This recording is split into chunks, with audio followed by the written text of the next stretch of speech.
তাহলে ঘটনাটা কি হয়েছে তোমাকে কই শোনো। ভেটা ভাই সাইনা ভাবির পাও ধরিয়ে নিত্যদিনই কাটাকাটি করে, সেই কথাটা আমি আবার জানিয়ে ফেলাইছি। যে এই কথা তার কাছে কবির গেছি অমনি তার হাতে ঘাও লাগিছে, বোঝো নাই? স্বামী স্ত্রী তো গোপনে কত কিছুই করে, পাও ধরে মাপ চায়, 2-4টা কিল ঘুষিও খায়, তাই বলে সেসব কথা সকলার কাছে কর ঠিক না। মনে হচ্ছে কথাটা আমাকে শোনা কইলে। না না, তুমি তো জীবনে আমার কিল ঘষি তো দূরের কথা, কোনোদিন চর থাপ্পড়ও দেও নাই, তাই না? আমি তো তোমার কাছে পানি চাই নাই ঘর যান। চাও নাই সে আমিও জানি, ইচ্ছে হলে তাই নিয়ে এসি। ধরো।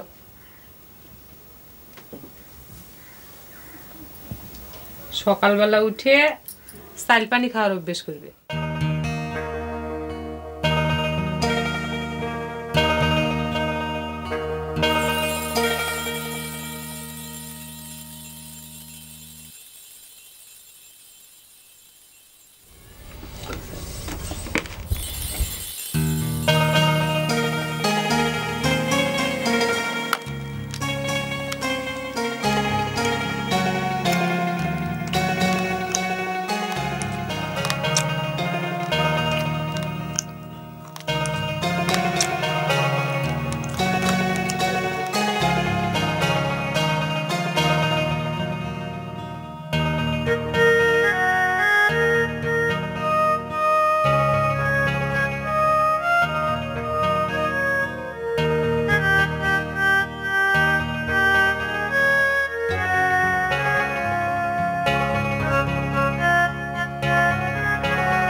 আচ্ছা, বেটার সাথে কি তোমার কোনো কথা কাটাকাটি ছিল ঘরজান? কে? ওই সিটার কি তোমার কাছে নালিশ করেছে নাকি? ওই রকমই, সে তোমাক 10 জাল কয়া আমার সাথে কথা কয়ে বেড়েছিল, আমিও 2 কথা শুনাই দিছি। কি কথা শুনাইছে শুনি কত? ও আমাকে কয় কি যে তোর বউ গহর একটা 10 জাল, আমার বউটাকে 10 জাল বানাচ্ছে।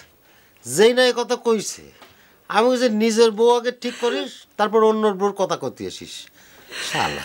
তাহলে ঘটনাটা কি হয়েছে তোমাকে কই শোনো। ভেটা ভাই সাইনা ভাবির পাও ধরিয়ে নিত্যদিনই কাটাকাটি করে, সেই কথাটা আমি আবার জানিয়ে ফেলাইছি। যে এই কথা তার কাছে কবির গেছি অমনি তার হাতে ঘাও লাগিছে, বোঝো নাই? স্বামী স্ত্রী তো গোপনে কত কিছুই করে, পাও ধরে মাপ চায়, 2-4টা কিল ঘুষিও খায়, তাই বলে সেসব কথা সকলার কাছে কর ঠিক না। মনে হচ্ছে কথাটা আমাকে শোনা কইলে।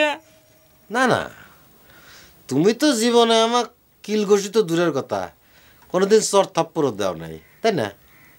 সে কথা আমি ভেটাক শুনাই দিছি যে আমরা এখন সুখে শান্তিতে বসবাস করতেছি। তাহলে তো মিটে গেছে, তাহলে এর ভেটার কথা নিয়ে তো চিন্তার কি আছে? না, চিন্তা হইলো যে বেটার সাথে তুমি ঝগড়াঝাটি করবে যাও না, বেটা তোর লোক বেশি সুবিধের না। হয়েছে, ভেটার পরিচয় আর আমার কাছে নতুন করে দেওয়া লাগবে না নে। এরকম করে ঘরের মধ্যে চুপচাপ বসে থাকবে না, একটু দুলা ভাইয়ের খোঁজ করবে যাবে তুমি। এই তো যাচ্ছি, তোমার হাতের চাল পানি খেলাম, মনের মধ্যে একটা আলাদা জোর ঠেকতেছে।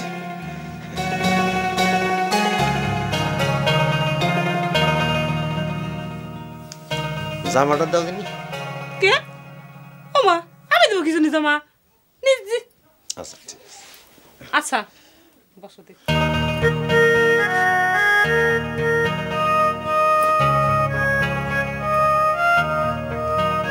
ঘরজান, ভাবতেছি এখন থেকে হাতে একটা লাঠি নিয়ে বেড়াবো।